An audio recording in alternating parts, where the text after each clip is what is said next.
Feelings आहेत माझ्या मनामध्ये, काही चांगल्या काही वाईट. मला आता कळत नाही मी काय बोलतो किंवा काय बोलेल इथून पुढे. प्लीज मी जे काय बोलेल ते समजून घ्या.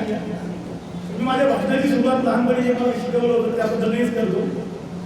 अध्यक्ष महोदय, गुरुजन वर्ग आणि जमलेल्या माझ्या बालमित्रांनो, मी तुम्हाला जे काही 2 शब्द सांगत आहे तुम्ही शांत चित्ताने ऐकावे आणि नम्र विनंती.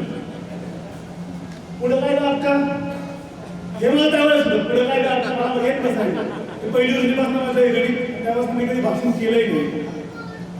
पण आता एवढंच म्हणेन की तुमच्यामुळे गणेश उगले, संतोष, सतीश हे सगळ्या मित्रांनी हे जे गेट टुगेदर घडून आणलं, त्यामुळे आपण आज सगळी इथे आहोत.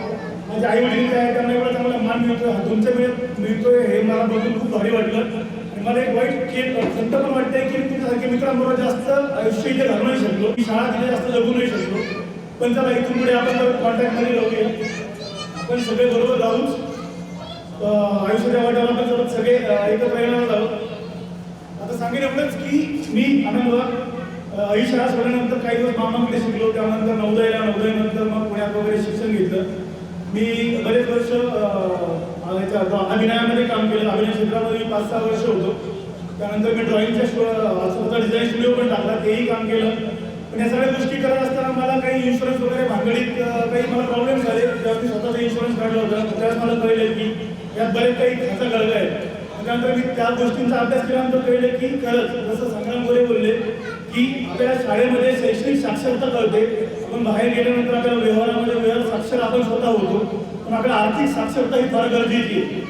किती कमवणारा माणूस असताना त्याला गुंतवणूक कुठे करायची, कशी करायची हे कोणालाही कळत नाही अजूनपर्यंत. टू बी व्हेरी फ्रँकली मलाही माहिती नव्हतं, कारण याच्या आधी पण मी पण LICमध्येच गुंतवणूक केल्या.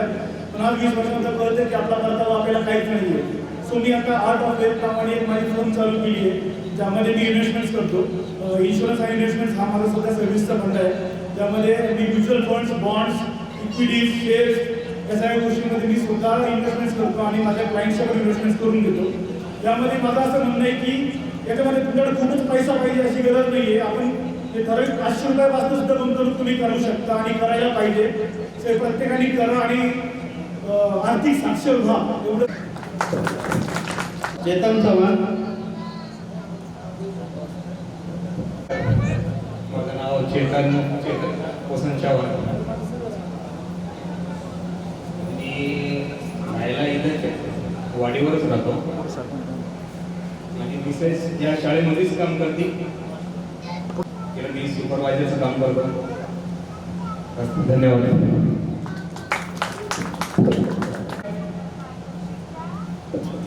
अमोल धनवटे. नमस्कार. मी शिक्षण त्यानंतर फायनल 12वी झाली आणि त्यानंतर मी शेतीत होतो.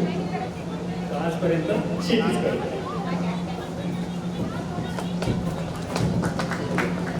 नमस्कार, माझं नाव दीपंकर भाऊसाहेब असते.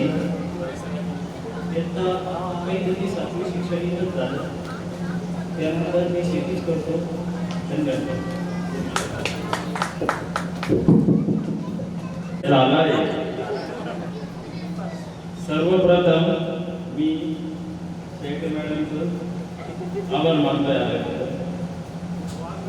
काही वेळ काढून आहे. वाघ सर, विश्वासराव सर, मीराताई, अजून विश्वासराव मॅडम, अजून बाकी सर्व सरांचे नाव जात होत नाही.